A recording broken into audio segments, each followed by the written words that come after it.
ನಮಸ್ಕಾರ ಕರ್ನಾಟಕ, ಮತ್ತೊಂದು ಹೊಸ ವ್ಲಾಗ್ಗೆ ಸ್ವಾಗತ ಸುಸ್ವಾಗತ. ನೀವು ನೋಡ್ತಿದ್ದೀರ ಎಕ್ಸ್ಪ್ಲೋರಿಂಗ್ ಡ್ರೀಮ್ಸ್ ಕನ್ನಡ. ಟೈಟಲ್ ನೋಡಿ, ತಮ್ಮನೇಲಿ ನೋಡಿ ಆಗಲೇ ಗೊತ್ತಾಗಿರುತ್ತೆ. ಏನಪ್ಪ ಅಂದರೆ ಹಿಂದೆ ಒಂದು ವಿಡಿಯೋ ಮಾಡಿದ್ದೆ, ಬಿಗ್ ಬಾಸ್ ಕಂಟೆಸ್ಟೆಂಟ್ಸ್ ಯಾರ್ಯಾರು ಬರ್ತಿದ್ದಾರೆ, ಹೋಸ್ಟ್ ಯಾರು ಮಾಡ್ತಿದ್ದಾರೆ ಅಂತ.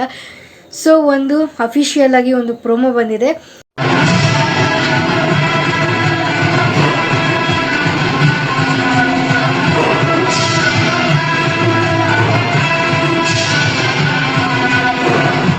ವರ್ಷದಿಂದ ಒಂದು ಲೆಕ್ಕ, ಈಗಿಂತ ಬೇರೆನೇ ಲೆಕ್ಕ.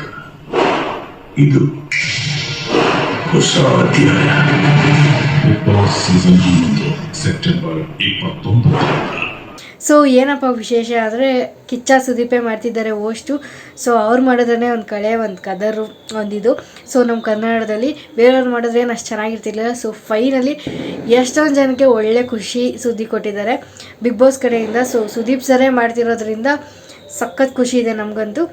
ಓಕೆ, ಮತ್ತು ಯಾವಾಗಿಂದ ಸ್ಟಾರ್ಟ್ ಆಗ್ಬೋದು ಅಂತ ನಾನು ಲಾಸ್ಟ್ ಬ್ಲಾಗಲ್ಲಿ ಹೇಳಿದ್ದೆ ಅನ್ಕೋತೀನಿ. ಸೊ 29 ಸಂಡೇ ಸೆಪ್ಟೆಂಬರ್ ಅಂತ ಹೇಳಿದೆ. ಸೊ ಹಂಗಾಗಿ ಅವತ್ತೇ ಮಾಡ್ತಿದ್ದಾರೆ. ನಿಮಗೆಲ್ಲ ಏನು ಖುಷಿ ಆಯಿತಾ, ಏನು ನೋಡಿದ್ರೆ ಹೋಗಲಿ. ಸೊ ಅಫಿಷಿಯಲಾಗಿ ಇನ್ಸ್ಟಾಗ್ರಾಮು, ಟ್ವಿಟರ್ ಅದರಲ್ಲಿ ಬಂದಿಲ್ಲ. ಸೊ ಟಿ ವಿಲೇ ಬಿಟ್ಟಿದ್ದಾರೆ ಈ ಪ್ರೋಮೋನ. ನೋಡಿಲ್ಲ ಅಂದರೆ ಮಧ್ಯದಲ್ಲಿ ಅಡ್ವರ್ಟೈಸ್ಮೆಂಟಲ್ಲಿ ಬರುತ್ತೆ. ಸೊ ಇನ್ನು ಯಾರ್ಯಾರು ಬರ್ಬೋದು ಅನ್ನೋದು ಒಂದು ಕ್ಯೂರಿಯಾಸಿಟಿಲಿದೆ. ಸೊ ಅದು ಸೆಪ್ಟೆಂಬರ್ 29 ಗೊತ್ತಾಗುತ್ತೆ. ಸೊ ನಾನು ಹೇಳಿರೋ ಪ್ರಕಾರ ಇದರಲ್ಲಿ ಸ್ವಲ್ಪ ಜನನಾದ್ರು ಬಂದೇ ಬರ್ತಾರೆ ಅಂತ ಅನ್ಕೋತೀನಿ. ವರುಣ್ ಆರಾಧ್ಯ ಬರಲ್ಲ ಅಂತ ಹೇಳಿದ್ದಾರೆ. ಸೊ ಇವತ್ತೊಂದು ಇಂಟರ್ವ್ಯೂವಲ್ಲಿ ಹೇಳಿದ್ದಾರೆ ಬರಲ್ಲ ಅಂತ.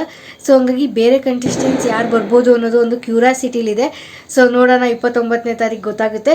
ಸೊ ನಮ್ಮ ಚಾನಲಲ್ಲಿ ಬಿಗ್ ಬಾಸ್ ಅಪ್ಡೇಟ್ಸ್ಗಳು ಸಿಗ್ತಾ ಇರುತ್ತೆ. ಸೊ ಹಂಗಾಗಿ ಸಬ್ಸ್ಕ್ರೈಬ್ ಮಾಡಿಸ್ಕೊಳ್ಳಿ, ಮತ್ತು ಡಿಫ್ರೆಂಟ್ ಟೈಪ್ಸ್ ಆಫ್ ವ್ಲಾಗ್ಸ್ ಜೊತೆ ಬರ್ತೀನಿ ಅಂತ ಹೇಳ್ತಾ ಟಾಟಾ ಬಾಯ್ ಬಾಯ್.